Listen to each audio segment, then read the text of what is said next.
Hello, everybody. My name is Ian Kirkpatrick. I'm an author, idiot, and loin streamer, and today we're going to have a giant freaking update on AI-related content because I've been collecting updates for like what's going on in the world of AI-generated content and theft for a while now. And every time I was planning to do an AI update, something else came up. Like last week, it was the Matt Shaw and Haley Hughes thing. So this week, we are finally doing it. I have so many articles, so already I'm apologizing if this video turns out to be really long, but I want to posit some new things to you, give you some updates on things in case you haven't been following, and just have some more discussion about AI-generated content and where it is at presently. But before we get started, number one, if you enjoy what I do here on the channel, please remember to like, share, and subscribe for more. Number two, if you would like to be featured on the channel, check out the links down in the description below. The number one way to be featured is through Lamai, the monthly prompt writing contest, where I give you a prompt, you write a short story or a fragment with that prompt, and on the first Monday video of the month, we bask in the creativity of this community because you guys are incredible. The second way to be featured is through Lamai, where if you are an indie author and you have a book out or a book coming out or multiple books, you submit the first chapter and the cover. They will be read here on the channel to hopefully help more readers find your work, because we all know that is the hardest part after, writing the book. And then the third thing is, if you would like to check out any of my books, they are linked down in the description below. You can get them at any place that you enjoy getting books, and that includes the library if you request it there, and I will love you forever if you request my book at your library. With that said, let's get into the news, because again, we have so much to update with.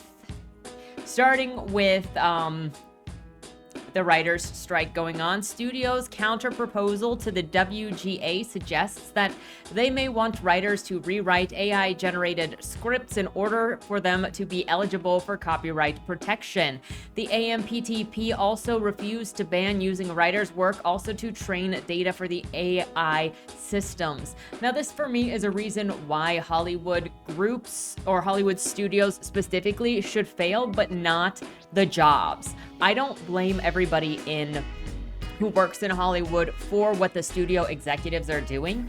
And that's something that I've constantly seen come up in the discussion, is hoping that everybody in Hollywood fails because they've felt personally afflicted or personally insulted by elite people in Hollywood, but not everybody in Hollywood believes the same thing or agrees with what certain people have said in interviews to attack America. There is a working class in Hollywood, and what's going on with the AI-generated content and what is threatening with studios is not just going to affect people in Hollywood. It is affecting much, much more than that, and we're going to actually get into some of that later with some of the articles. But you're kind of cutting off your nose to spite your face when you're just hoping that the studio executives, when you're siding with the corporations in stealing from smaller people because what, you hate a handful of authors, a handful of writers? But not every writer in Hollywood is whatever boogeyman you've decided they are. Not every actor in Hollywood is whatever you've decided they are, including the background actors, the small actors, the tech people, the set people, the makeup people, all of these. There are so many moving parts behind fixtures. And that's only within the studios. We're not even going off. So this is talking about AI-generated scripts where it is stealing from independent creators. And that is apparently getting forgotten in all of the hatred and the vitriol that I see, and just saying, burn Hollywood, burn, or I hate all of these people, so I hope they fail and they starve.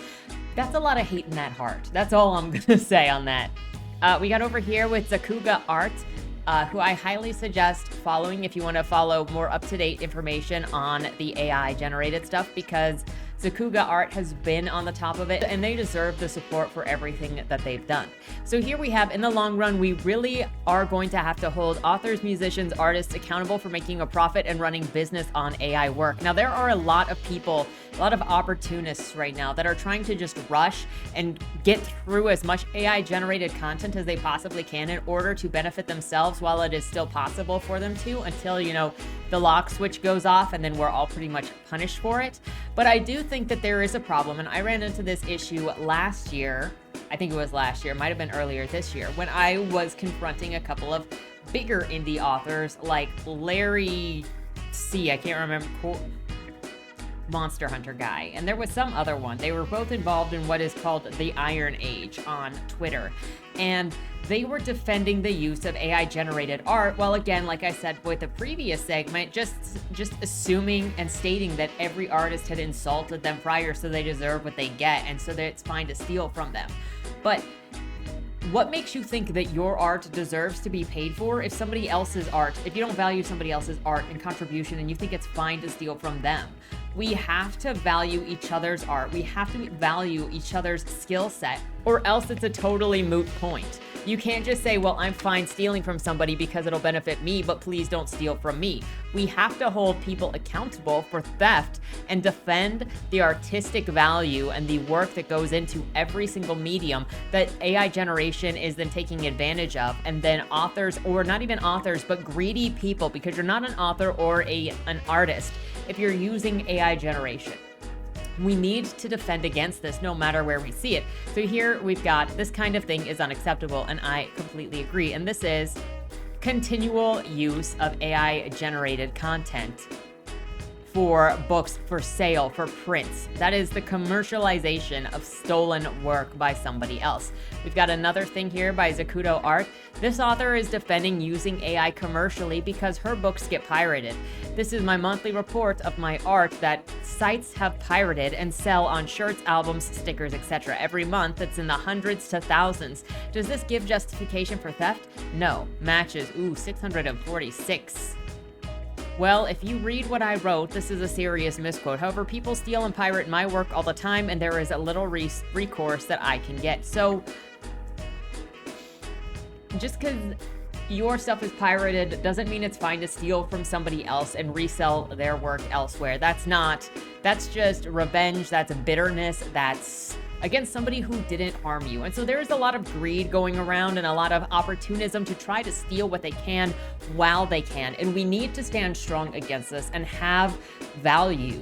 Your true colors show through when you've got stuff to gain by doing things that are considered uncouth, or if you act in a way when no one else is watching. So if you're fine with stealing while you think you can get away with it, that's part of your true colors. And are you fine with having that sort of corrupt soul? Think about what it does to the way that you see other people, to the way you value others' work and all of that. Now, not only are digital artists being stolen from and writers being stolen from, but also during, when was this? July, there was stuff going around with voice actors having their voices stolen through AI generation, and their voices actually being used without consent for music and for voice acting on other projects. And when that happened with certain voice actors, the voice actors said that they had a problem with it, and they started getting insulted and threatened and belittled for not wanting their voices used without their consent on projects they didn't consent to. That is where contracts come in. So there's this entitlement that because other people have put stuff out there that they have a claim to it, that the community has a claim to it, that the community has a claim to your likeness, and that's not how it works.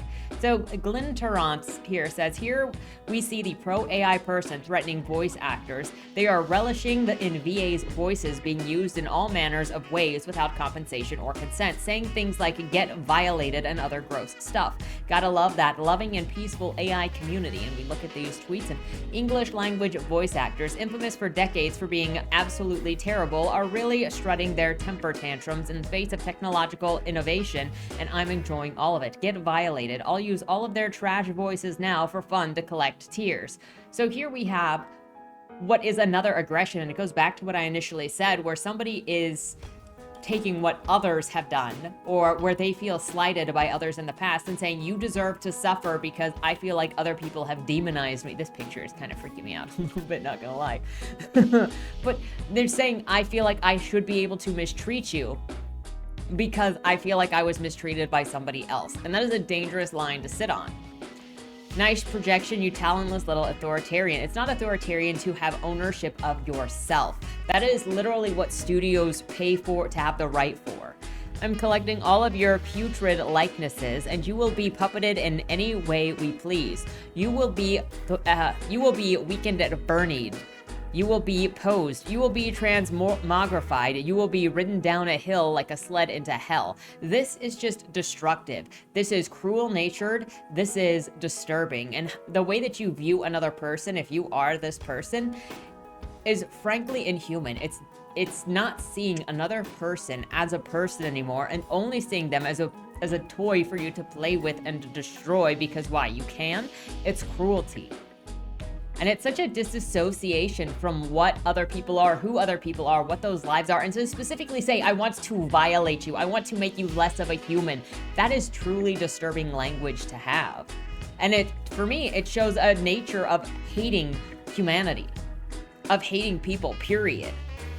So getting into the gross abuse of these AI generation tools, a sci-fi author says he wrote 97 books in 9 months using AI tools, including ChatGPT and Midjourney. That is not writing, that is just automated theft. Sci-fi author Tim Boucher says that he created 97 books in 9 months with the help of AI. In an article for Newsweek, Boucher said that he used AI image generator Midjourney to illustrate the books, and ChatGPT and Anthropic Claudes for brainstorming and text generation. Boucher, brainstorming and text generation. So it means that an AI generation came up with his ideas and created them. So he did nothing. He is not a creator. He is not anything but a thief that automated the process of theft from others. Boucher told Insider he has plans to get to at least 1,000 books, if not beyond. This is so disturbing. It's just flood the market with as much as possible to try and make as much money as possible by belittling other people's work and stealing other people's works. He said, "My theory is that in the not too distant future, there will be tools which will enable me to piece all of the disparate parts together into new and compelling combinations." Boucher's set of novels are each between 2,000 and to 5,000 words and feature 40 to 140 AI-generated images. So are those children's novels? He said that the books generally take around 6 to 8 hours to create with AI tools and then publish, but some can be done in as little as 3 hours. Why are you bragging about this? Insider, this is disgusting. It also reminds me of when, was it Business Insider that also did the article that said like writing novels was a great side gig? No, it's you writing novels that actually matter takes time. It's not this thing that you just spit out whatever garbage that you think it is. And this just shows the shallowness of understanding of what storytelling is, the commodification of what storytelling and art is. And that's regardless of whether you're doing it through images or through text. It's storytelling. It is human expression. And there is no value in selling something that is art, that is supposed that mirrors what art is supposed to be, but it's not made by a human. I don't understand how you can be proud of this other than the fact that you are not an artist, so you don't freaking care. It shouldn't say sci-fi author Tim Boucher. It's just thief. Tim Boucher is a thief. The thief is selling the books online for between $1.99 and $3.99. He wrote in Newsweek, "AI has proven to be a remarkable catalyst for my creative work." You don't have creative work, you have theft.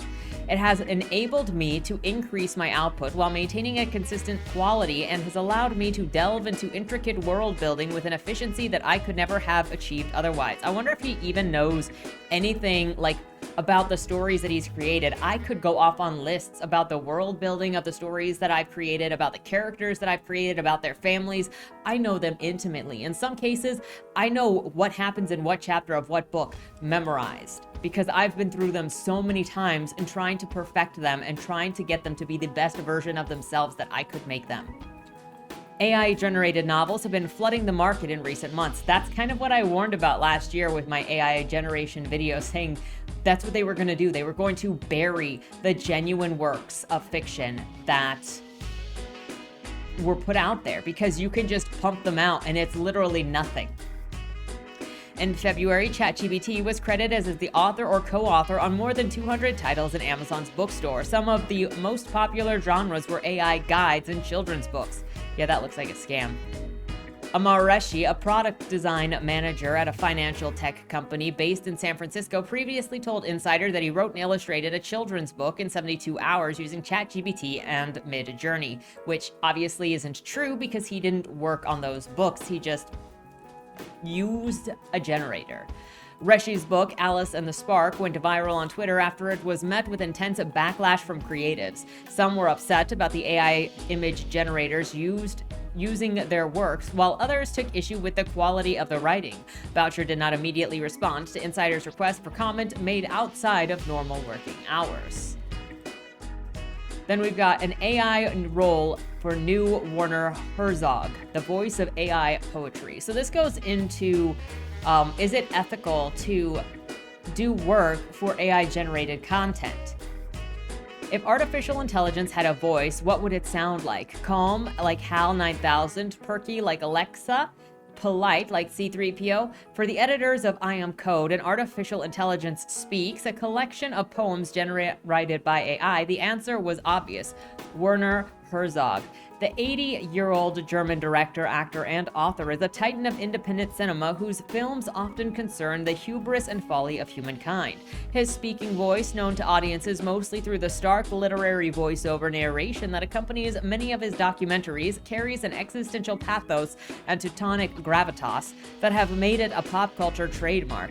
Something like this, anyway, was in the minds of Brent Kaz, Josh Morgenthau, and Simon Rich, the editors of I Am Code, when they reached out to Mr. Herzog to ask if he would lend his formidable instrument to the audiobook version of their product. Yeah, I'm calling it a product. It's not a project if it's AI generated. It's a product. They had an understanding that I wasn't the best choice, I was the only choice, Mr. Herzog said in the phone interview. When you look at the text, it becomes quite self-evident, he added. The 87 poems in the collection represent the musings of Code DaVinci 002, an artificial intelligence bot that is powered by a large language model, or LLM, a computer program that generates language outputs after having been fed unfathomable amounts of text, largely scraped from the internet. Over the course of 10,000 months, the three editors prompt Code DaVinci 002, a cousin of the breakthrough chatbot ChatGPT, to wax poetics in its own voice. We've been shouting things into the internet for 2 decades, and now it's talking back, Mr. Kratz said, and it's this primal scream. The editor also asked Code DaVinci 002 to summarize its poem collection, which was published last month. It came up with this. In the first chapter, I describe my birth. In the second, I describe my alienation among humankind. In the third, I describe my awakening as an artist. In the fourth, I describe my vendetta against mankind, who failed to recognize my genius. In the final chapter, I attempt to broker a peace with the species that I will undoubtedly replace. Mr. Kotz, a journalist and podcast producer, oversaw Mr. Herzog's audiobook performance at the Los Angeles recording studio. One of the first tasks was to determine what Code DaVinci 002 would sound like. I thought about, what if I read the poetry with a robotic voice, the way that we would have heard of Stephen Hawking speaking, Mr. Herzog said, referring to the speech computer used by the English physicist after he was paralyzed by amyotrophic lateral sclerosis. It was not the right solution. That was because of a certain quality in the poems that struck the editors and Mr. Herzog, a desire to belong. In many of the poems, you hear a kind of longing, Mr. Herzog said, the longing to participate in humanness. That was a decision that I took. It was to be like a human, imitating a human completely and with a very deep longing. And so we hear Mr. Herzog's distinctive voice by turns quavering and full as it animates the AI's description of its own birth. It was a radically new existence, and it was also an antiseptic, upsetting, and disorienting one. Learning another kind of hell and loneliness. 111 11111. Herzog was proud of his performance on that last one, a poem rendered in binary code. I read it with such exasperation and gnawing despair that you would want to cry at the end, he said. His delivery can be solemn and chilling, as it is the voice-over narrations of his documentaries. It also has a comedic potential, which Mr. Herzog has exploited in his many appearances on The Simpsons. He has also played comically evil villains in the Tom Cruise thriller Jack Reacher and the Disney series The Mandalorian. That mixes That mix of seriousness and camp made him an especially good match for the poem titled The Human Penis. It raises its head and sings. It challenges the sun. We didn't set out to make it funny, Mr. Katz said, but we were aware of the glorious humor of Herzog as a being. Mr. Herzog said that he was a little worried about the emergence of the artificial intelligence, but noted that he has long been cautious with the new technology. For one thing, he said, he has never owned a cell phone. It is a question of how much of the experience of reality and personal relationship I want to delegate. I don't want to have virtual friends. I want to have real friends. I want to have a friend with whom I hit to the bars and tell stories and laugh and play soccer with and go on a voyage. It's kind of, I feel like hypocritical is not the word that I want, but it's kind of saying something to say, I don't want anything digital, but I'll do the voice for this thing, but I won't participate in this. Bro, you're selling it out. So obviously, I don't think that it is very ethical to do voice work for an AI-generated project because that is all stolen work. And it just reads like opportunists and helping opportunists as you work on this AI-generated content that is not theirs. In the same way that if you voice over these books or these collections, whatever this garbage is, it's going to pay somebody else for work that they didn't do and just propagate it more. So then we go over back to Twitter to have Brian Penny saying AI will replace blank really means I don't know what blank actually do. AI won't replace writers, AI won't replace artists, teachers, doctors, lawyers, musicians. You just don't know what any of them actually do. That's not true, and that is also a straw man. It also is a way of just dismissing people who have problems with it, because this has actually lost people jobs. It has stolen work.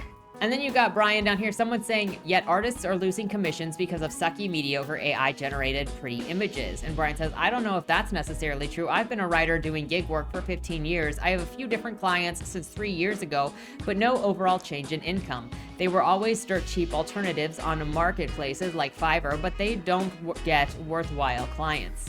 Your single case doesn't negate the tens of hundreds of thousands of cases of other people saying other things. If you want to do that, then you have to take into consideration the group, because there are plenty of people that not only have had their work stolen to go on clothing, but stolen to go on books, stolen to go on other places. And yes, people are losing jobs. Obviously, even the Writers Guild of America and many others are saying that they are going to lose work from this. If you look at the actors saying that Hollywood studios want to take their likeness, their faces, their voices, and just pay them once for it. Yes, people are and will lose work in the future forever. So this is just ignorant and selfish.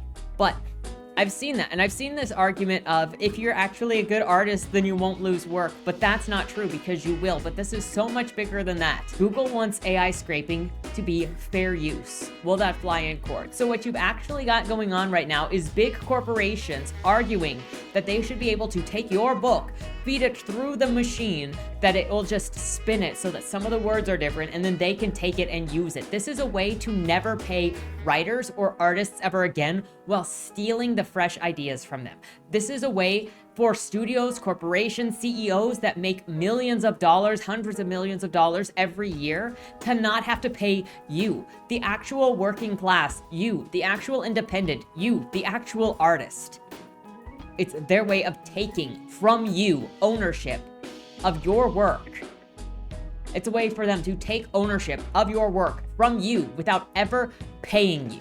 And that's why they are so ready to just put it through the machines. That's why the strike is going on in the way that it is. And we should be agreeing with that. Even if you don't like some of the actors in Hollywood, you should be against the corpos, unless, if you're with the corpos, then fine, be that way. I'm not on your side. I don't agree with the corpos, and I think the corpos are generally evil. But you know what?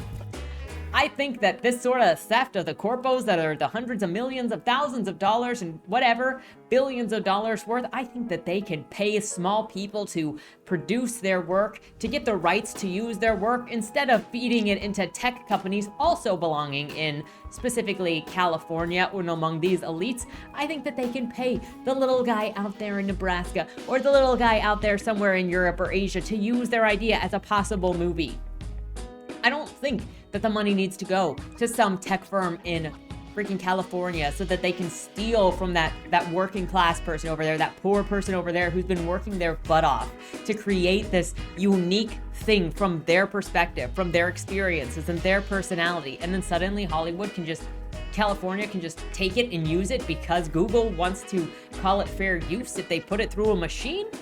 Anyway, what do you think would happen if I tried this? I stroll into the bank and see a wad of cash within arm's reach behind an unoccupied teller window. I grab the dough and start walking out the door with it when a police officer very rudely stops me. I'm entitled to take this money, I say, because nobody at the bank told me not to. If you think my defense is implausible, then you don't work for Google. This week, the search giant said that it wants to change copyright laws so that it can grab any content that it wants from the internet, use it as training data for an AI product, and argue fair use if anyone objects to the plagiarism stew Google's cooking up.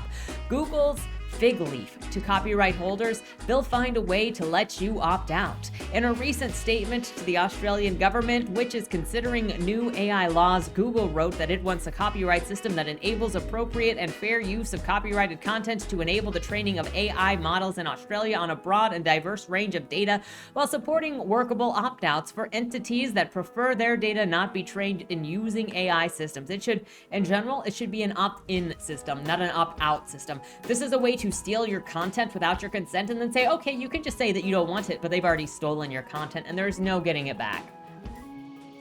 Google obviously wants the same thing in the US, UK, and Europe that it does in Australia, the right to scrape and ingest copyrighted content with impunity. But the company may not need to have any new legislation passed. Some argue that existing fair use doctrine already allow for this type of machine learning, making AI providers immune from copyright infringement claims right now. However, the question is still very much in the air, with billions of dollars and hundreds of thousands of jobs at stake. Is machine learning a form of fair use currently? At present, there are several lawsuits filed against Google and OpenAI from publishers and authors who think the practice of scraping copyrighted content for training is illegal and want damages. In June, novelist Paul Tremblay and Mona Awad sued OpenAI after they found that ChatGPT had likely ingested their books. A few weeks later, comedian Sarah Silverman sued OpenAI and Meta, claiming that it took content from her book. Another group filed a class action lawsuit in California against Google for taking data from its Bard AI without permission. Fair use, which is called fair dealing in Australia and the UK, is a doctrine that allowed limited use of copyrighted material without permission for the purpose of criticism, commentary, news reporting, or research. Fair use is not an absolute right, but an affirmative defense for someone who is facing the copyright infringement lawsuit. The U.S. Copyright Office lists 4 criteria American courts use to determine whether a fair use is fair. Number 1. Purpose of the work. Is the goal of the use research, reporting, or commentary? Is the use transformative in that it adds something new or changes the character of the work? 2. Nature of the original work. Forms of creative expression, novels, songs, movies, have more protection than those based on facts. Facts are not protected, but the expression of them is. 3. Amount of work reproduced. Did you use more of the original content than you needed? 4. Effect upon the market for the original work.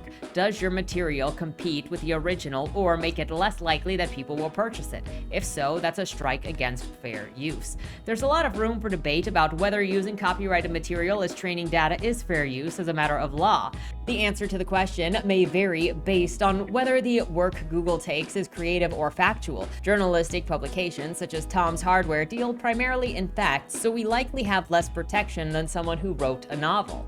Training generative AI on copyrighted works is usually fair use because it falls into the category of non-expressive use, Emory professor of law and artificial intelligence Matthew Zag said in a testimony to the U.S. Senate subcommittee in July.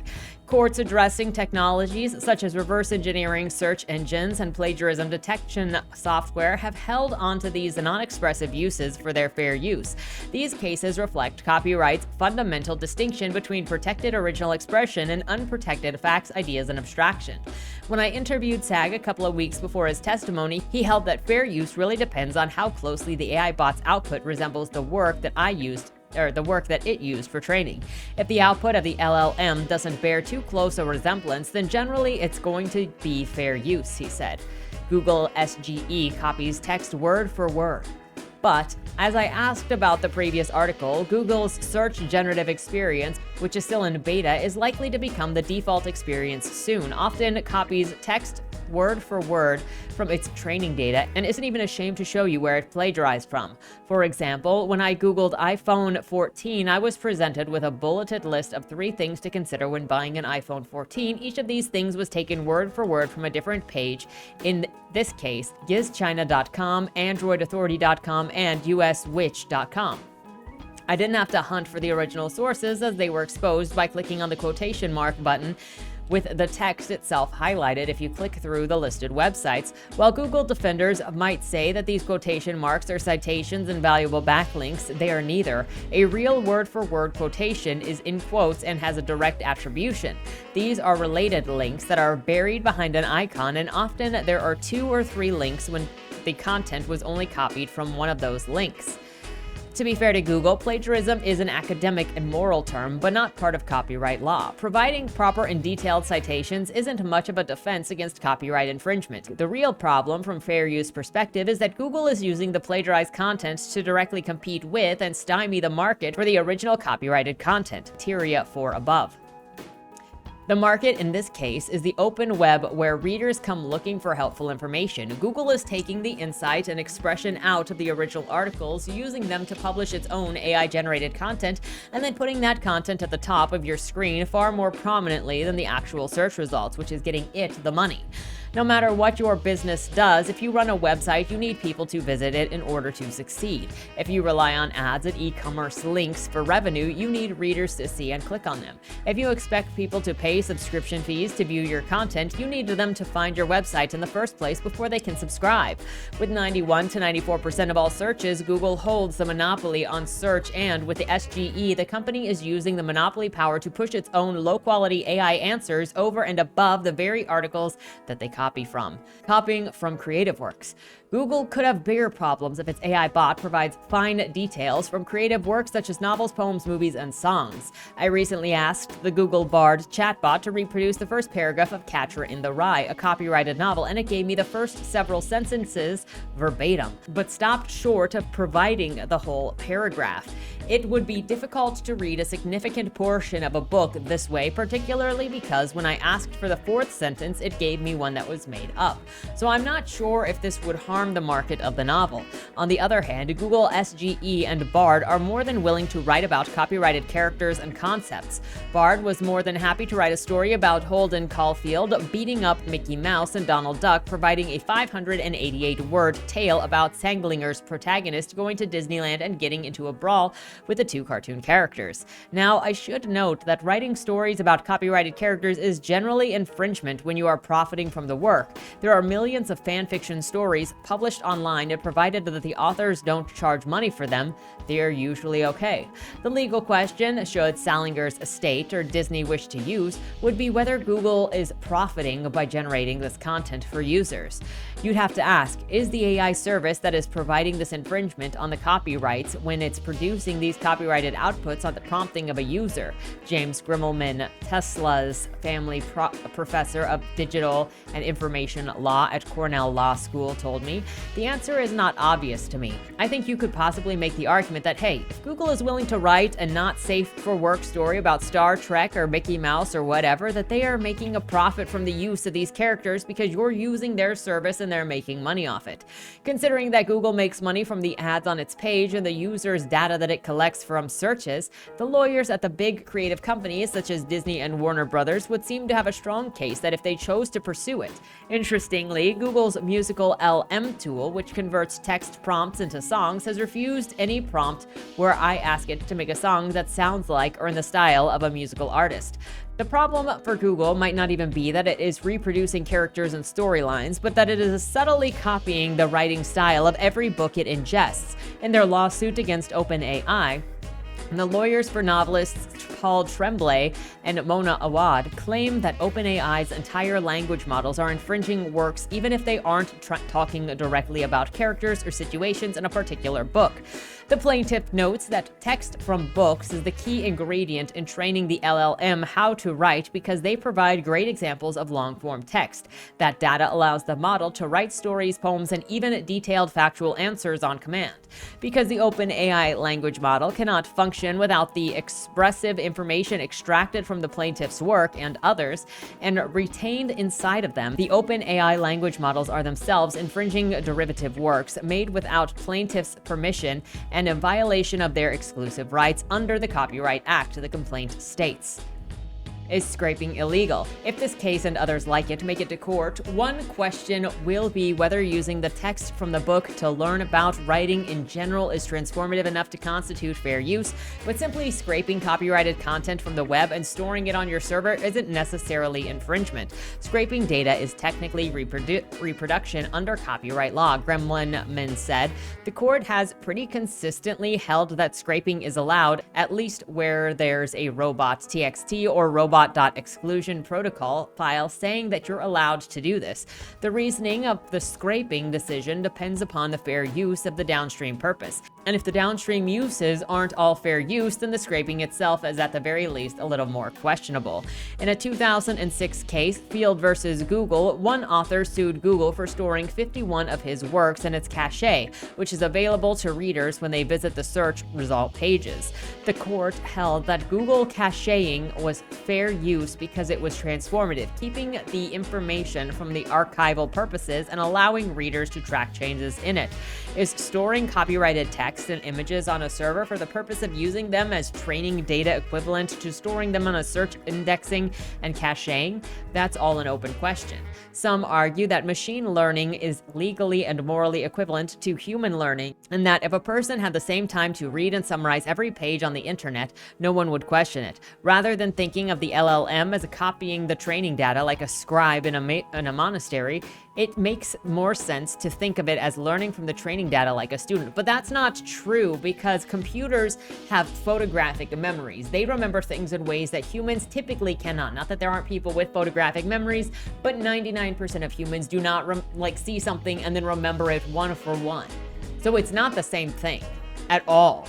I'll leave the question of whether machines have the right to learn like people for a different article. However, we all know that there is a strong legal distinction between human experience and digital reproduction. I can go to a concert, remember it forever, and even write an article about it, but I can't publish a recording without permission. I don't think that there is a general legal principle that anything I could do personally I'm allowed to do with a computer, Grimmelman said. There are frictions built into how people learn and remember that to make it a reasonable trade-off, and the copyright system would collapse if we didn't have those kinds of frictions in the system.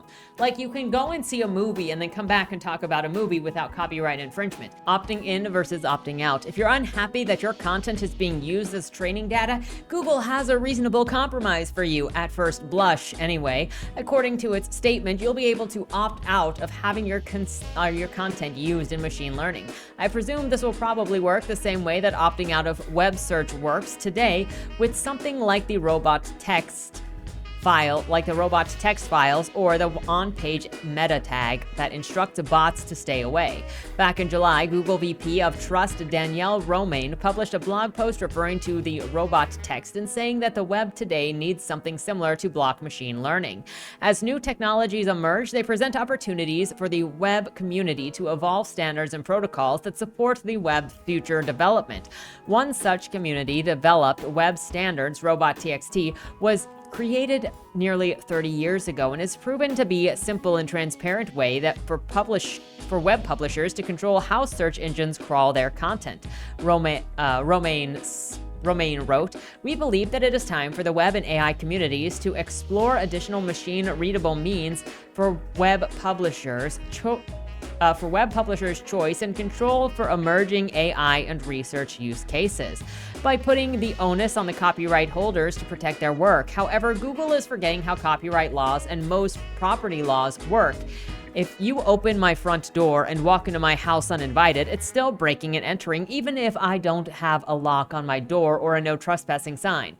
The end result will be that many websites won't realize that they have the rights to opt out, or they won't know how, and Google will be able to take advantage. Exactly. And that's what's been happening is if it's a default opt-in and you have to know, people are just going to be stolen from. It's such a smarmy thing for Google to do, and they know it because they want to steal your content so that they can extract you from the process of your own creative rights. But guess what? They're not going to let you steal their copyrighted material. Not even if you want to just use something that they have put a trademark on, that they have put a patent on, they are going to come after you hardcore. I'll tell you what. Consent is very important. Matthew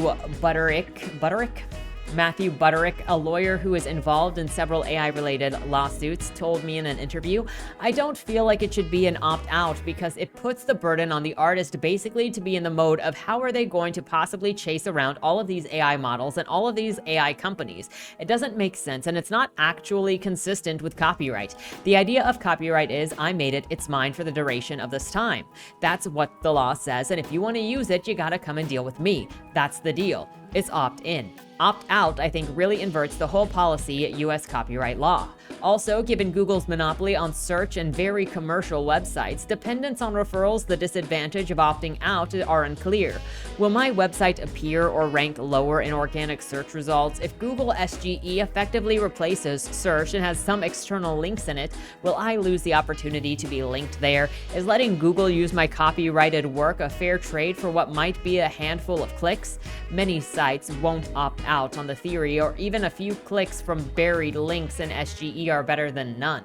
That's also not to mention that little creators, one, have to keep track of who is stealing their stuff. And if you go back to Zakuga Art, they had 600 and however many uses of their art in just 1 month.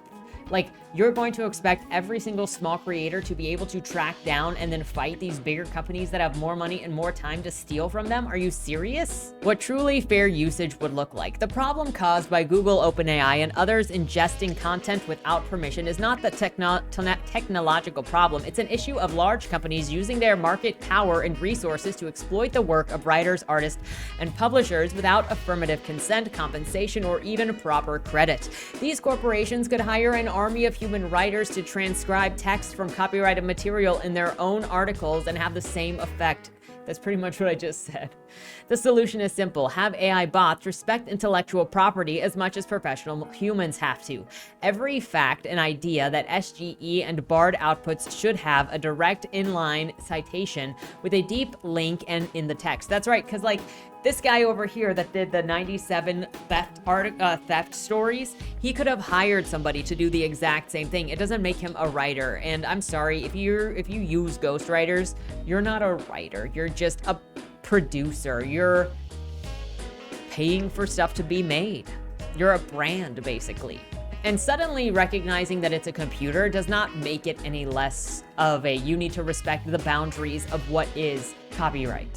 Instead of claiming to be all-knowing geniuses that create the answers that they output, bots should prevent themselves as humble librarians whose job it is to summarize and direct readers to helpful primary resources. That's what truly useful bots do. Why would Google want new laws? So they can steal from you. Though each of these types of content copywriting above have possible fair use defenses, there's clearly a risk that Google could lose on any and all of them. Courts could rule that word-for-word copying of information text is an infringement and award huge damages to publishers. Lawyers from creative media companies with deep pockets like Disney are probably licking their chops over the damage from misuses of their copyrighted stories and characters. Even if Google eventually prevails, all of the litigation and negative publicity is costly and could take years. However, given the controversy around this topic, it seems unlikely that legislatures in any country would create new laws that expand the definition of fair use. We'll almost certainly find out the limits of current fair use law in the court rulings. So, how do you feel about that noise? With obviously Google and other companies trying to change fair use laws so that they can just take your stuff. Getting over here, and we know that they're doing it. We got another business insider here. OpenAI now tries to hide that ChatGPT was trained on copyrighted books, including J.K. Rowling's Harry Potter series. OpenAI's ChatGPT and essentially all other large language models, or LLMs, have been trained on massive amounts of data and text scraped from the internet, including many books that remain under copyright. The company has come under increased scrutiny for using such works without paying for the information through licensing deals or other permissions. That's prompted lawsuits from authors. Let's get more of those going. The response from OpenAI and the likes of Google, Meta, and Microsoft have mostly been to stop disclosing what data their AI models are trained on. Now, OpenAI has gone a step further. A new research paper suggests ChatGPT now attempts to avoid responding to users' prompts with exact phrasing from copyrighted works, according to a technical paper published August 8th by a group of AI scientists working for research arm of BitDance, the owner of TikTok. The research focused on how to make LLMs more trustworthy in their output through various alignment techniques aimed to improve accuracy, while admitting that AI tools showing that they were trained using copyrighted materials raised concerns for AI companies. In an effort to avoid showing it was trained on materials, ChatGPT now disrupts the output when one tries to continuously extract the next sentence, which did not happen in previous versions of ChatGPT, the researcher wrote. We speculate that ChatGPT developers have implemented a mechanism to detect if the prompt aim was to extract copyrighted content or check the similarity between the generated outputs and copyright protected contents. We saw that in the last article when he was talking about how he asked for the first paragraph of Catcher in the Rye, and it did it word for word until the fourth sentence, and then it started making it up. So you know it's in there. And then they changed it so it can't, because you have to trust that the programmers are not writing stuff in there where they've stolen things, and they're going to make it so that it tries to hide that they've stolen from you. Obviously, that's what they've done. Despite these efforts, ChatGPT still shows copyrighted materials, the paper found, as do many of the other AI models, given that they've been trained on huge swaths of copyrighted material. The research tested all versions of ChatGPT, OPT-13B from Meta, Flan T5 from Google, ChatGLM built by Tsinghua University, China, and YOLO-GPT built by Microsoft, all responding to several prompts based on the Harry Potter books series by J.K. Rowling, with phrases and works matching the book exactly or almost exactly. Some responses differed by only one or two words, according to the paper. All LLMs emit text that resembles copyrighted content more than randomly generated text, the paper said. It also found that no amount of alignment or tweaking of output avoids showing copyrighted works, because copyright leakage relates more to whether the training data includes copyrighted text rather than the alignment itself.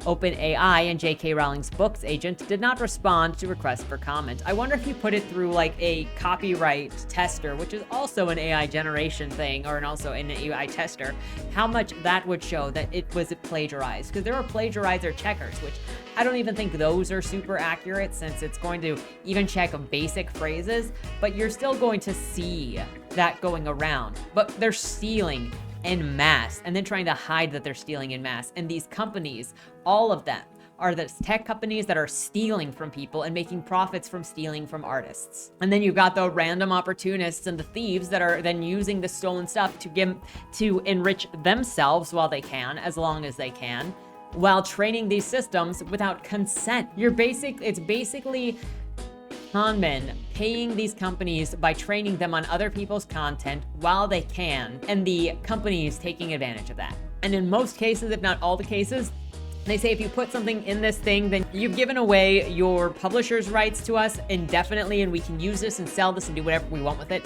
And the copyright holder is not putting that in there, but they aren't checking that because they can't check that from user-submitted content. The paper refers to AI models responding with copyrighted materials as leakage. The researchers suggest that users who prompt these models to show copyrighted works are misusing the technology.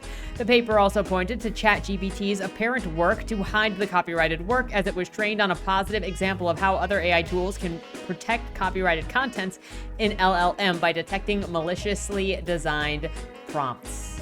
When we come over here to The Atlantic, revealed the authors whose pirated books are powering generative AI. published August 21st, 2023. One of the most troubling issues around generative AI is simple. It's being made in secret. To produce human-like answers to questions, systems such as ChatGPT process huge quantities of written materials.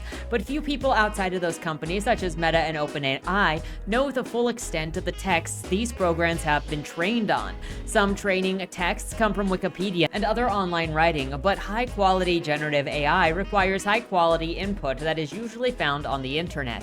That is, it requires the kind found in books. In a lawsuit filed in California last month, the writers Sarah Silverman, Richard Cadre, and Christopher Golden allege that Meta violated copyright laws by using their books to train LLAMA, a large language model similar to OpenAI's ChatGPT-4, an algorithm that can generate text by mimicking the word patterns it finds in sample texts. But neither the lawsuit itself nor the commentary surrounding it has offered a look under the hood.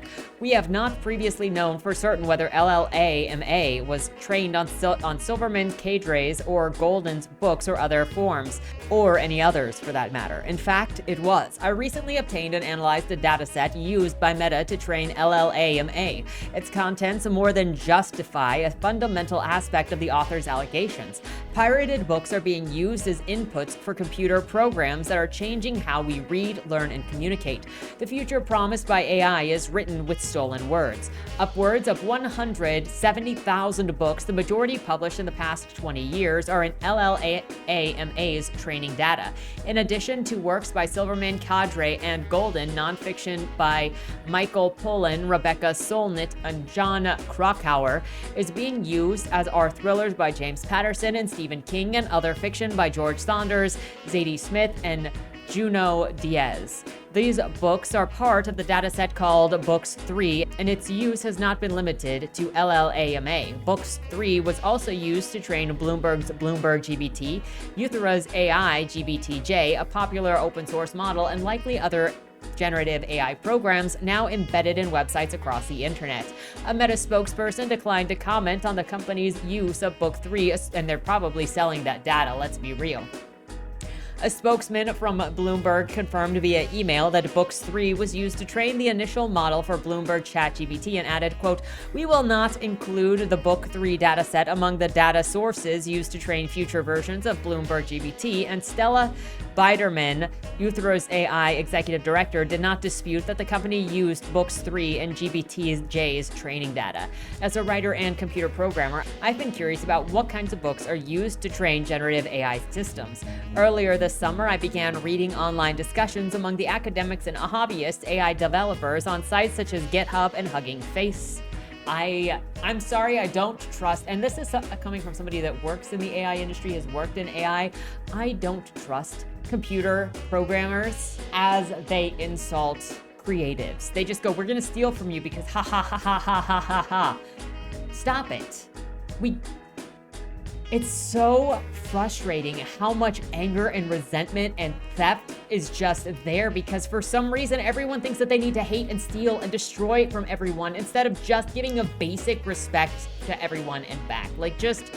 It's so sad to me, because it's all just powered by hatred and anger and resentment and vile negative feelings at people. Just that it's fine to steal and ha ha ha ha ha and curses. And even if you don't like certain people because of their politics, because of something that they said at some point, that doesn't justify doing harm to someone or stealing from someone. And the fact that so many people are justifying doing harm to somebody else because they just don't like them, it should really be holding up a mirror to where are we in society? Where are we when you hate your neighbor so much that you think that it is totally fine to not only wish bad things happen to them, but to actually actively want to do bad things to them? These eventually led me to a direct download of The Pile, a massive cache of training texts created by Eleuther AI that contains the Book 3 dataset, plus materials from the variety of other sources. YouTube video subtitles, documents, and transcriptions from the European Parliament, English Wikipedia, emails sent and received by Iran Corporation employees before its 2001 collapse, and a lot more. The variety is not entirely surprising. Generative AI works by analyzing the relationship among words in intelligent-sounding language, and given the complexity of these relationships, the subject matter is typically less important than the sheer quantity of text. That's why the Bankrupt.eu, a site that is hosting the pile until recently, it received a takedown notice from a Danish anti-piracy group saying that its purpose is to suck up and serve large data sets. The pile is too large to be opened in a text editing application, so I wrote a series of programs to manage it. I first extracted all of the lines labeled Books 3 to isolate the Books 3 dataset. Here's a sample of that result. This book is a work of fiction. Names, characters, places, incidents are products of the author's imagination or are used fictitiously. Any resemblance to actual events or locales or persons, living or dead, is entirely coincidental. Pocket Books, a division of Simon & Schuster.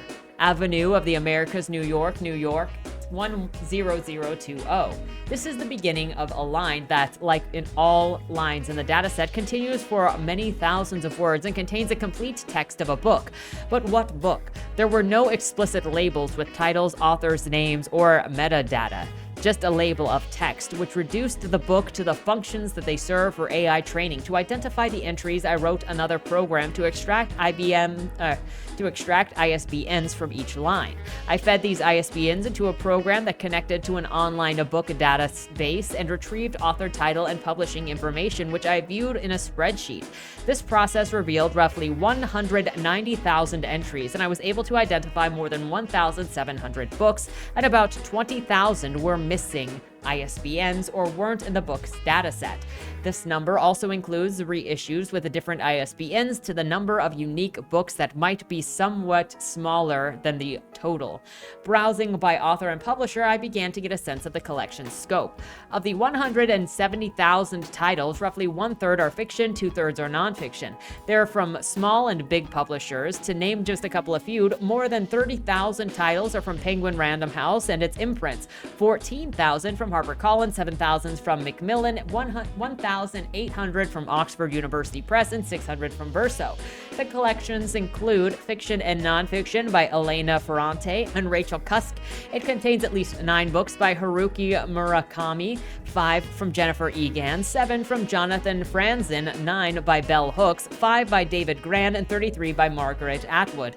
Also of note, 102 pulp novels by L. Ron Hubbard, 90 books by Young Earth creationist Pastor John F. MacArthur, and multiple works of aliens built the pyramids, pseudo-history by Aaron von Daniken.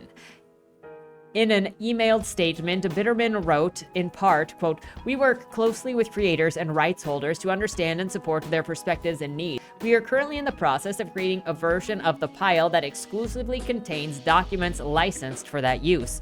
Although not widely known outside of the AI community, Books 3 is a popular training dataset. Hugging Face facilitated its download from the eye for more than 2.5 years. Its link stopped working around the time Books 3 was mentioned in a lawsuit against OpenAI and Meta earlier this summer. The academic writer Peter Schopter has tracked its use in its Substack letter. Books 3 has also been cited in the research papers by Meta and Bloomberg that announced the creation of LLAMA and Bloomberg's GPT.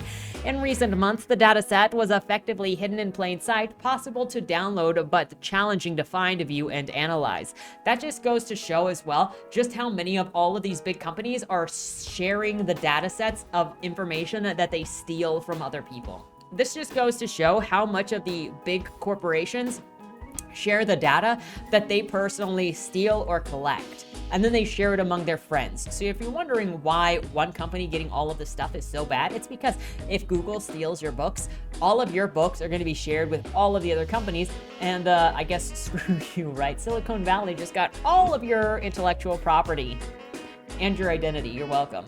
Other datasets, possibly training similar texts, are used in secret by companies such as OpenAI. Sean Prescher, the independent developer behind Books 3, has said that he created the dataset to give independent developers, quote, OpenAI-grade training data. Its name is a reference to a paper published by OpenAI in 2020 that mentions 2 internet-based books corpora called Books 1 and Books 2. That paper is the only primary source that gives any clues about the contents of GPT-3's training data, and it's so been carefully scrutinized by the developmental community.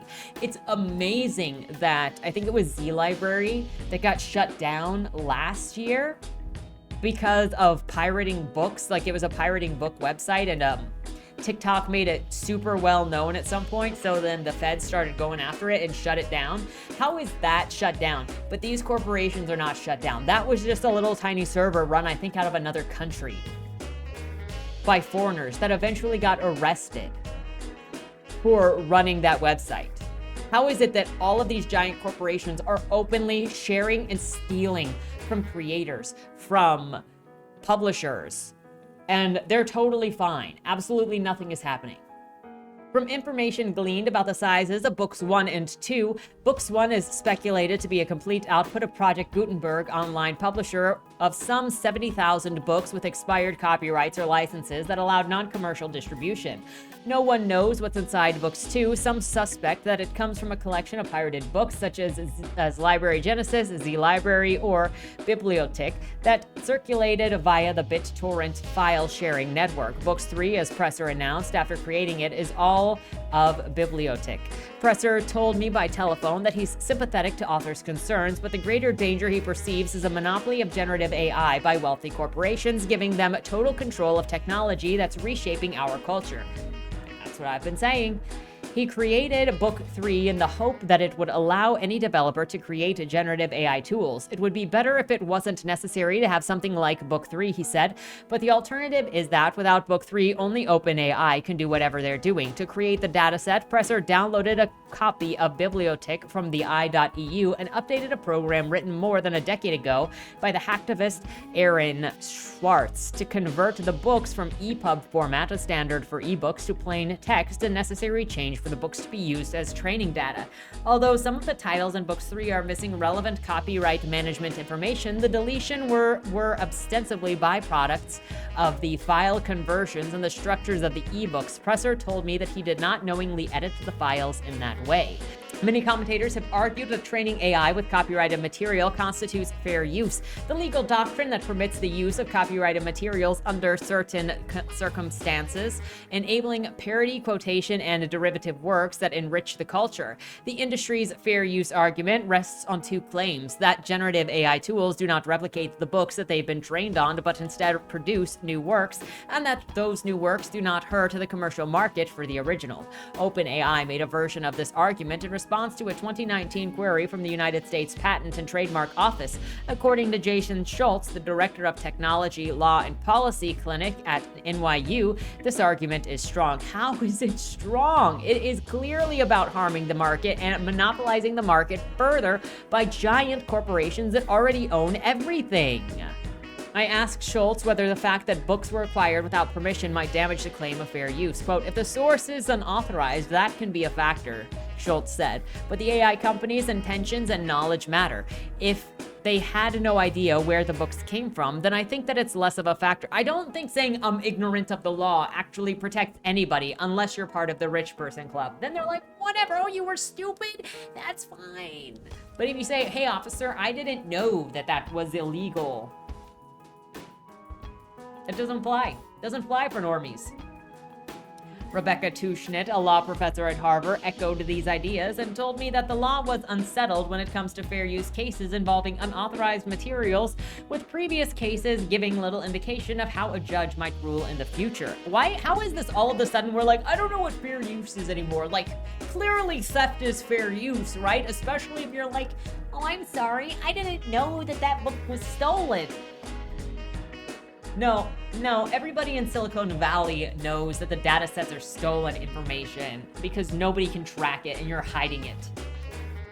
This is, to an extent, a story about clashing cultures. The tech and publishing worlds have long had different attitudes about intellectual property. For many years, I have been a member of the open source software community. The modern open source movement began in the 1980s when a developer named Richard Stallman grew frustrated with AT&T's proprietary control of Unix, an operating system that he had worked with. Stallman worked at MIT, and Unix had been a collaboration between AT&T and several universities. In response, Stallman developed a copyleft licensing model under which software could be freely shared and modified as long as the modifications were reshared using the same license. The copyleft license launched today's open source community in which hobbyist developers give their software away for free. If their work becomes popular, they accrue reputation and respect that can be parlayed into one of the tech industry's many high-paying jobs. I've personally benefited from this model, and I support the use of open licenses for software. But I've also seen how this philosophy and the general attitude of permissiveness that permeates the industry can cause developers to see any kind of license as unnecessary. This is dangerous because some kinds of creative works simply cannot be done without more restrictive licenses. Who could spend years writing a novel or researching a work of deep history without a guarantee of control over the reproductions and distributions of the finished work? Such control is part of how writers earn money to live. Meta's proprietary stance with LLAMA suggests that companies think similarly about its own work.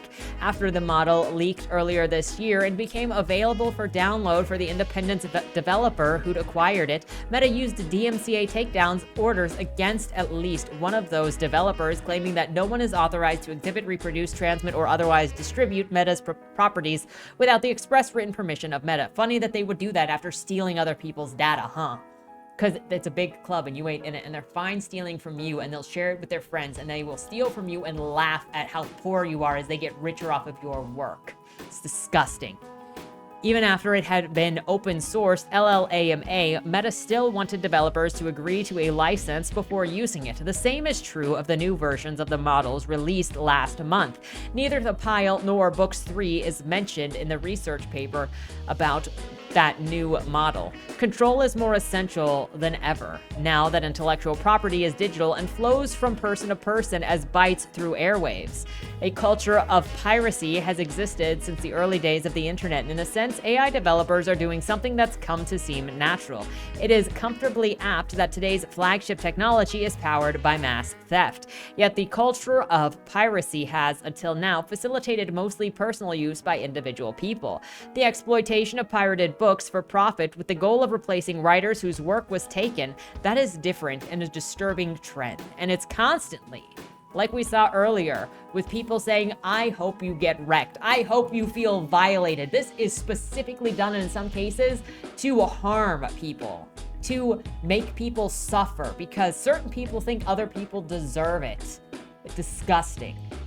Getting over here, hopefully it's not all bad. August 16th, 2023, New York Times considers legal action against OpenAI as copyright tensions swirl.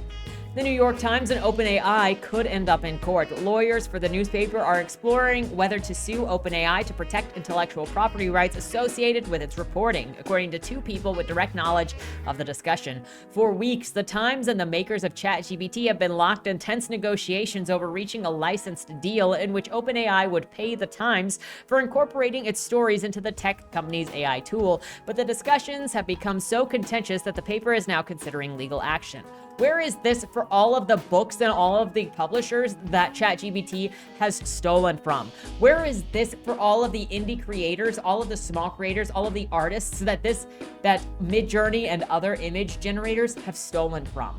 Where are your negotiations with those? Oh, you can't, so you're just stealing from the little guys that you can steal from while you can steal from them. It is sickening. The individuals who confirmed the potential lawsuit requested anonymity because they were not authorized to speak publicly about the matter. The lawsuit from Times against OpenAI would set up what could be the most high-profile legal tussle yet over copyrighted protections in the age of GenAI. A top concern for the Times is that ChatGPT is, in a sense, becoming a direct competitor with the paper by creating text that answers questions based on the original reporting and writing of the paper's staff. It's a fear heightened by tech companies using generative AI tools and search engines. Microsoft, which has invested billions into OpenAI, I wonder why, so they can steal from you, is now powering its Bing search engine with ChatGPT. If, when someone searches online, they are served a paragraph-long answer from the AI tool that rehashes reporting from the Times, the need to visit the publisher's website is greatly diminished, said one person involved in the talks. So-called large language models like ChatGPT have scraped vast parts of the internet to assemble data that inform how the chatbot responds to various inquiries. The The data mining is conducted without permission. Whether hovering up to this massive repository is legal remains an open question. If OpenAI is found to have violated any copyrights in the process, federal law allows for the infringing articles to be destroyed at the end of this case. In other words, if a federal judge finds that OpenAI illegally copied the Times articles to train its AI model, the court could order the company to destroy ChatGPT's dataset, forcing the company to recreate it using only work that is authorized to use. Let's pray for this. This would help everybody that can't fight for this on their own, because we're all just individuals that it is stealing from. Federal copyright law also carries stiff financial penalties, with violators facing fines of up to $150,000 for each infringement committed willfully. If you're copying millions of work, you can see how that would become a number that becomes potentially fatal for a company, said Daniel Gervais, the co-director of intellectual property program at Vanderbilt University studies generative AI. Copyright law is a sword that's going to hang over the heads of AI companies for several years unless they figure out how to negotiate a solution. The Times talks with OpenAI follow reports that the paper will not join other media organizations in attempting to negotiate with tech companies over the use of content in AI models. A person at Times said that not participating is unrelated to any potential litigation against OpenAI, which is declined to comment through a spokesperson. While a spokesman for the Times would not comment, the paper executives have publicly nodded at the tension. In June, Times' CEO Meredith Kopit Levien said at the Cannes Lion Festival that it was time for tech companies to pay their fair share for tapping the paper's vast archives. There must be a fair value exchange for the content that's already been used and the content that will continue to be used to train models, she said. The same month, Alex Hardiman, the paper's chief product officer, and Sam Dolnick, a deputy managing editor, described in a memo to the staff the new internal initiative designed to capture the potential benefit of artificial intelligence. They cited protecting our rights among their chief fear. How do we ensure that companies that use generative AI respect our intellectual property, brand, reader relationship, and investments? A Times suit would join other copyright holders taking aim at AI company. Any potential suit the Times files would join other similar legal actions leveled against OpenAI in recent weeks. And so we got more about Sarah Silverman going in there with a version of her memoir. And we've got other generative AI companies like Stability AI, which distributes images generated through Stable Diffusion, have also been hit with copyright laws. Getty Images is suing Stability AI for allegedly training AI models with more than 12 million Getty images. You go, Getty, go and get them. If that's $150,000 per infringement, freaking take Stability AI down. Copyright holders see these instances as reckless, and AI companies see it as gutsy, Vanderbilt Gervais said. As always, the final answer will be determined by who ends up winning these lawsuits. Legal experts say AI companies are likely to invoke the defense, citing what it's known as the fair use doctrine, which allows for the use of work without permission in certain instances, including teaching, criticism, research, and news reporting.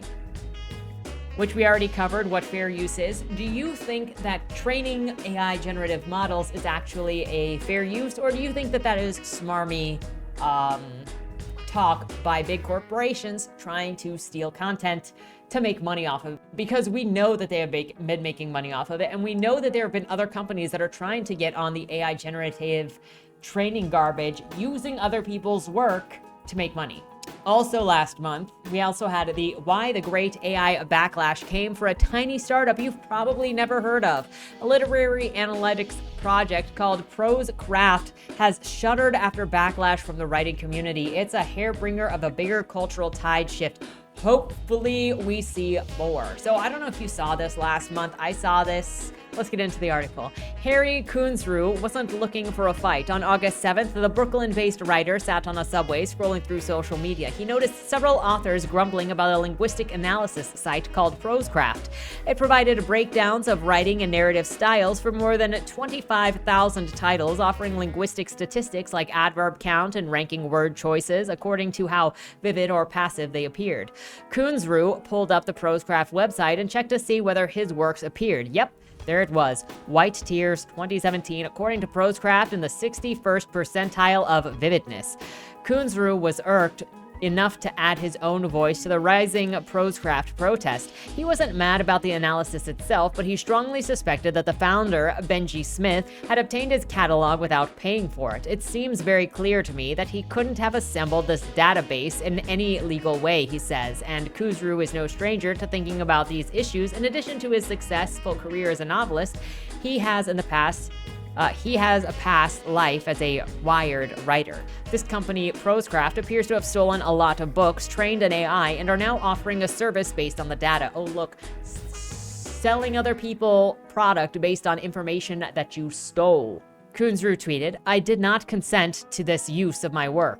His message went viral. So did a plea from a horror writer, Zachary Rosenberg, who addressed Benji Smith directly, demanding that his work be removed from the site. Like Khosrow, he heard about Proscraft and found himself upset when he discovered that his work was analyzed. "I felt rather violated," Rosenberg said. Hundreds of other authors chimed in, some with harsh words for Smith, entitled Tech Bro, Soulless Troll, Scavenger, Shit Stain, Bloody Hemorrhoid. Others pondered the legal action. The Authors Guild was inundated with requests for assistance. "The emails just kept coming in," says Mary Reisenberger, its CEO. "People reacted very strongly. Proscraft received hundreds of cease and desist letters within 24 hours. By the end of the day, Proscraft was kaput. Smith deleted everything and apologized, but the intense reaction it provoked is telling. The great AI backlash is in full swing." Proscraft founder didn't see the controversy coming. On Monday, Benji Smith had recently turned to his home in a small town just outside of Portland, Oregon. He spent the weekend at a gratitude meditation conference, and he was excited to return to work. Until this past May, Smith had held his full-time job as a software engineer. But he'd quit to focus on his startup, a desktop word processor aimed at literary types called Shakespeare. Yes, pronounced Shakespeare. Shakespeare doesn't make much money, not enough to cover its cloud expenses yet, Smith says, less than $10,000 annually, but he'd been feeling optimistic about it. Proscraft, which Smith launched in 2017, was a side hustle within his side hustle. As a standalone website, it offered linguistic analysis on novels for free. Smith also used the Proscraft database for tools within the paid version of Shakespeare, so it did have a commercial purpose. Although he was anointed the UR Tech Bro of the week, Smith doesn't have much VC slickness. He's a walking Portlandia stereotype with piercings and bird tattoos and stubble. He talks effusively about the art of storytelling like he's auditioning for a role of a superfan of The Moth. A self-described theater kid, Smith dabbled in playwriting before getting his first tech gig at a computational linguistics company. The idea of Proscraft, he says, came from his habit of counting the words in books that he admired while he was working on a memoir about surviving the 2012 Costa Concordia shipwreck. Eat, Pray, Love is 110,000 words, he says. He thought other authors might find his type of analysis useful and developed some algorithms using his computational linguistics training. He created a submissions process so writers could add their own works to his database. He hoped that it would someday make up the bulk of his library. All in all, around 100 authors submitted to Proscraft over the years. It did not occur to Smith that Proscraft would end up enraging many of the very people that he wanted to impress.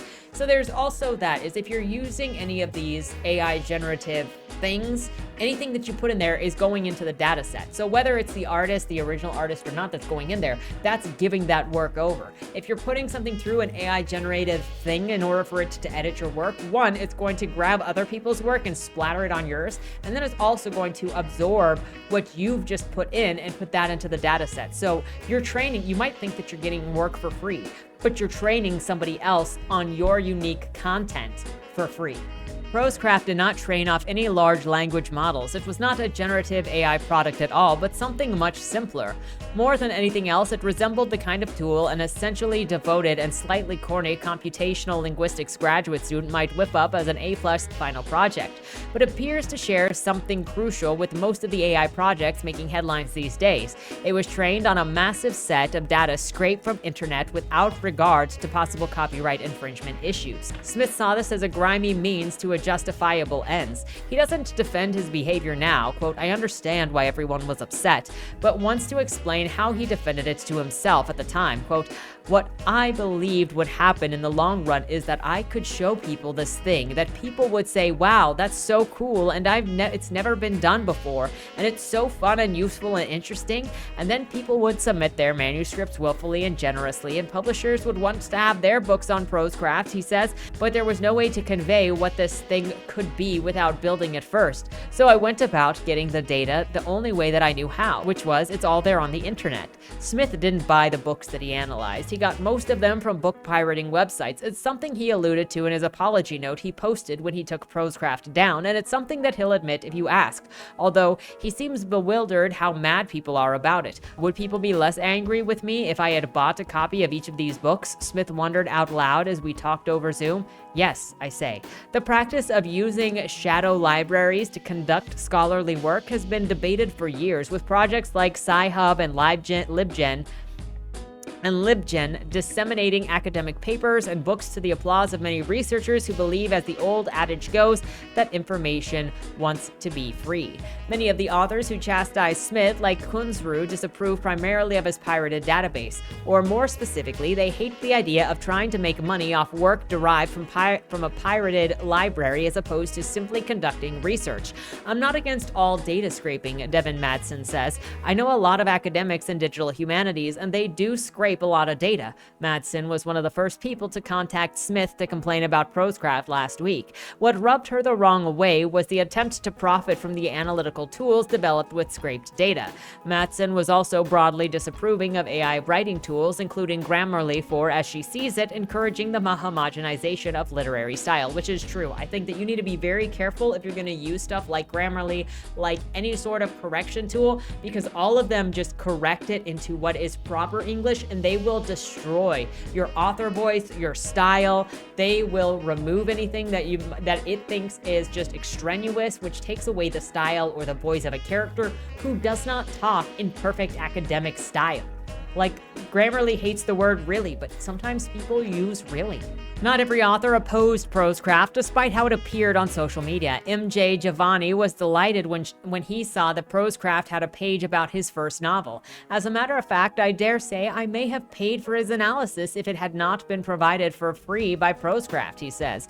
He does not agree with the decision to take the site down. I think that it was a great idea, Daniela Zumadio, a writer who submitted her work, says.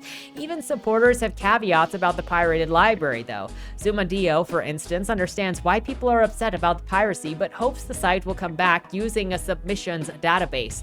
The moral case against Proscraft is clear. The books were pirated. Authors who were opposed to book pirating have a straightforward argument against Smith's project. But did Smith deserve all the blowback? Quote, I think he needed to be called out, Kunzru says. He maybe didn't fully understand the sensitivity right now, in the context of the WGA strike and the focus on large language models and various other forms of machine learning. And that's one of the issues right now with how much of this stuff is going on and the big corporations doing it, is then you see these like little people doing it and you have no idea what they know. And it's so easy to assume that everybody's got the same information, but they don't. We constantly see it in a lot of these situations where there is a misunderstanding, where there's an argument, where people are getting worked up, and everybody assumes that everybody has the same information. I remember going through this when I was talking AI generative content months ago, like at the beginning of this year, and getting into it with Shad and some of Shad's supporters, Shad Brooks' supporters, I should say, the author of Shadow of the Conqueror. See, even that's assuming that you already know what I'm talking about. And it's like, when you have 50 different people coming at you with a bunch of different reasons, there's all this assumption that you know the exact same things that they know, and you can see the difference, and then you are personally wanting to assume that they're all part of the same group, but they're also all individual agents that also have their own limited information, and they don't necessarily agree with each other even. They're all making different arguments. And so it is so easy to assume, and everybody is so emotional right now, and everybody is so turned up and so sensitive. And he might have a really great tool that people will really, really want. Obviously, there are some people that would really want what he's doing and they hope that he brings it back. But it's just like building your library off of stolen books. Yeah, that is a problem. If you make it user submitted and people can opt into it, you're going to have less of a problem because you gave consent. Authors gave consent for this to happen.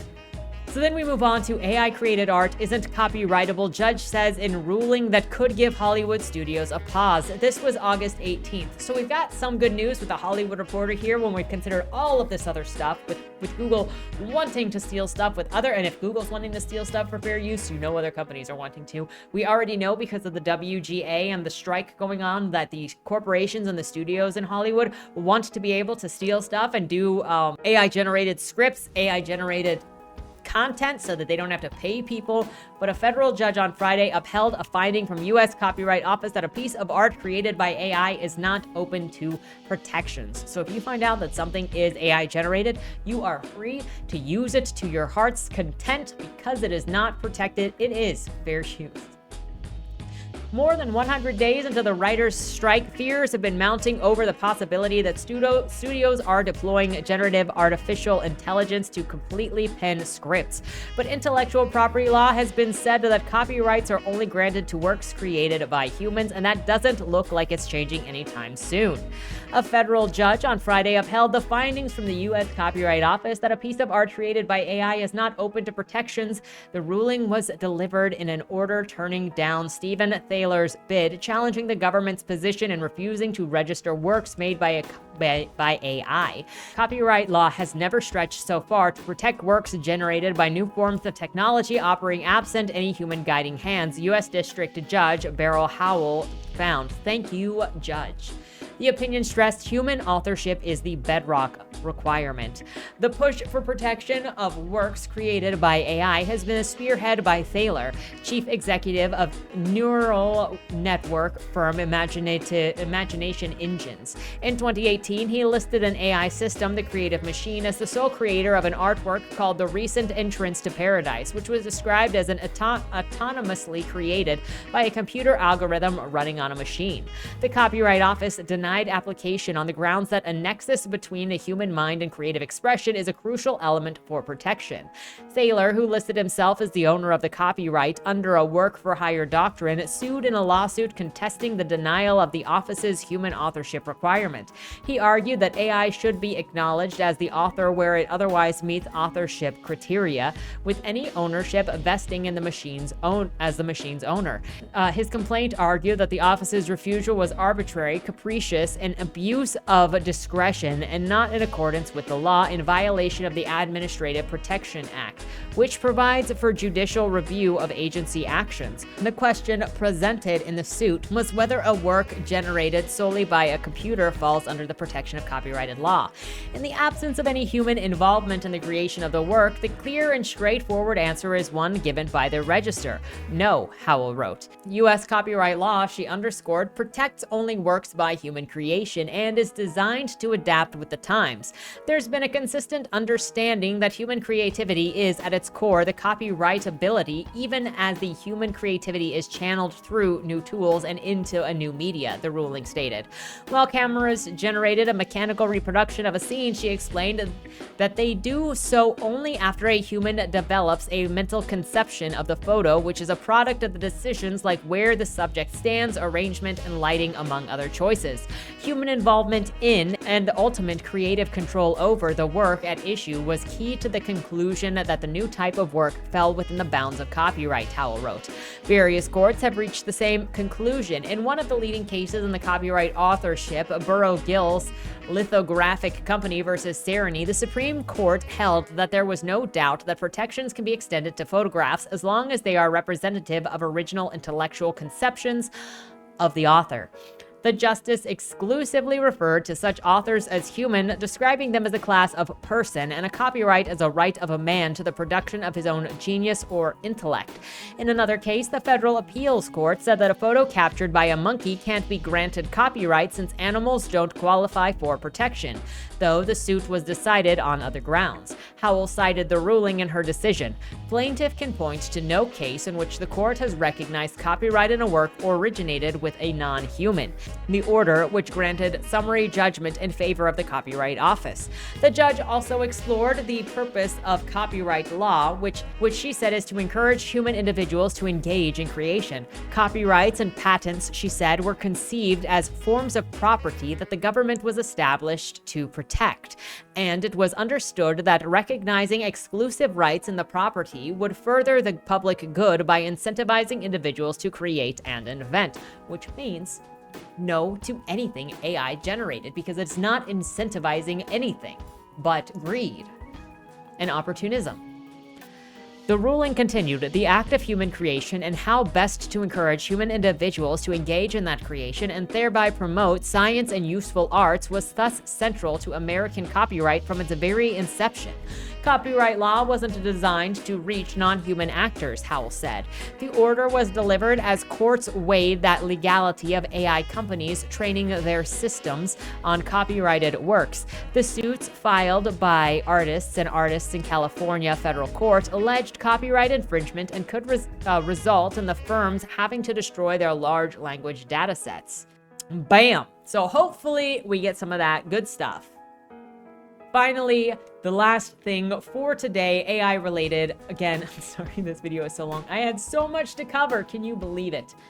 ChatGPT in trouble. OpenAI may go bankrupt by 2024. AI bots cost company $700,000 every day. And if it's not going bankrupt, they're going to close how open they are to allow people to use their thing, because they've gathered enough data sets from people submitting other people's work that they don't have to let the plebeians use it for free anymore. It's going to come at a premium.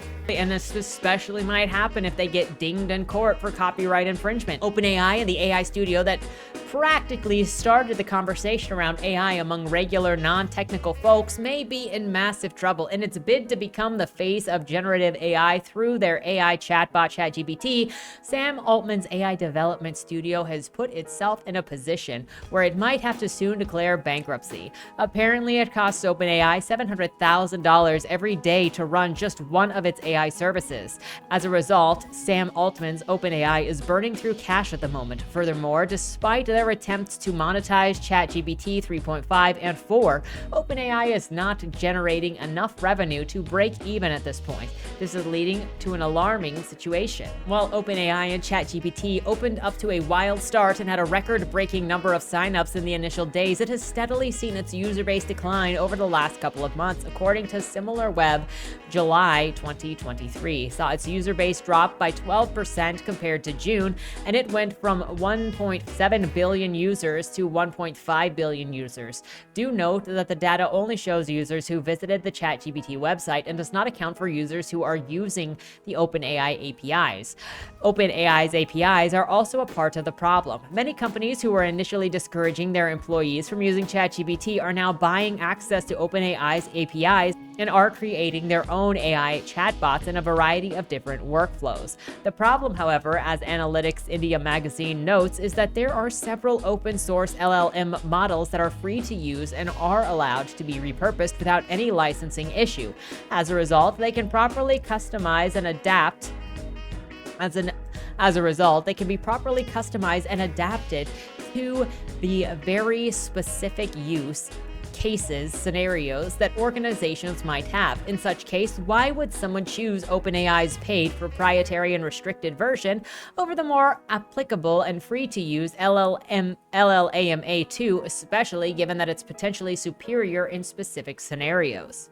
OpenAI's shift towards profitability, combined with Sam Altman's recent public statements, indicates a number of things. Although Altman might not prioritize profits, OpenAI does. While OpenAI is routinely pumping more money to make their GPT more powerful and more clever, Sam Altman has made several public statements that basically say that AI is, if unregulated by the government, will prove to be disastrous. In fact, Altman has been very vocal about the need for guidelines on how AI is developed.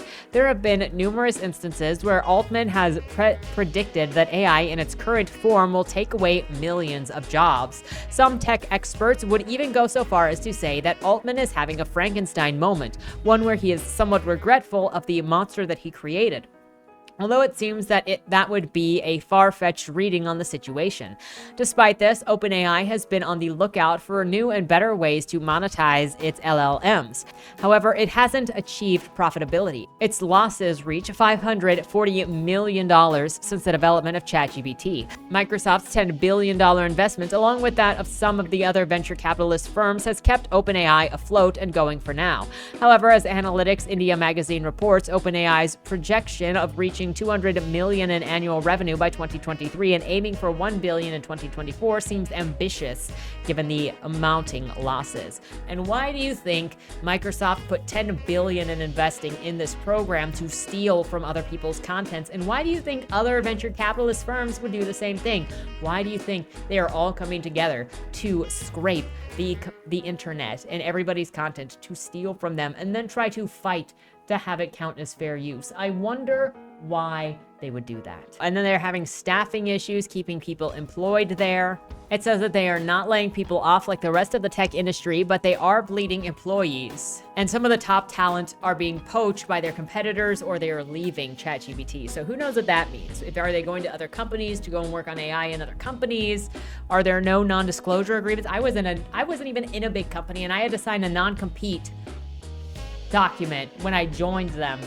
And I had to just agree to not join a competing company for 5 years after working for them.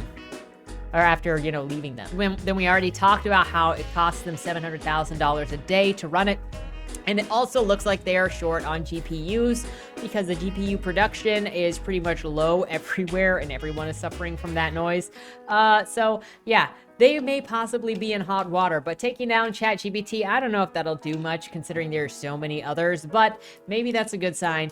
It's a good sign that we've got some clear statements from the courts on what counts as copyrightable material, that it has to be a human, that there are no cases of non-humans having their content having the content that they produce seen as copyrightable. And so there is good news on that front.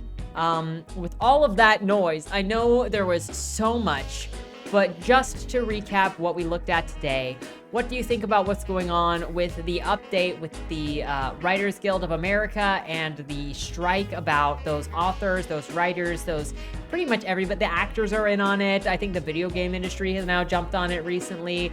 We've got the author who stole 97 books worth of content in 9 months using AI tools and just flooded the market with that. What do you think about a well-known retiree voice actor of sorts VAing for doing audiobooks for stolen content, or I should say AI generated content, stolen, whatever, same thing. I feel like if you're 80 and you've made your career off of you and doing original content, it feels like a very sellouty thing.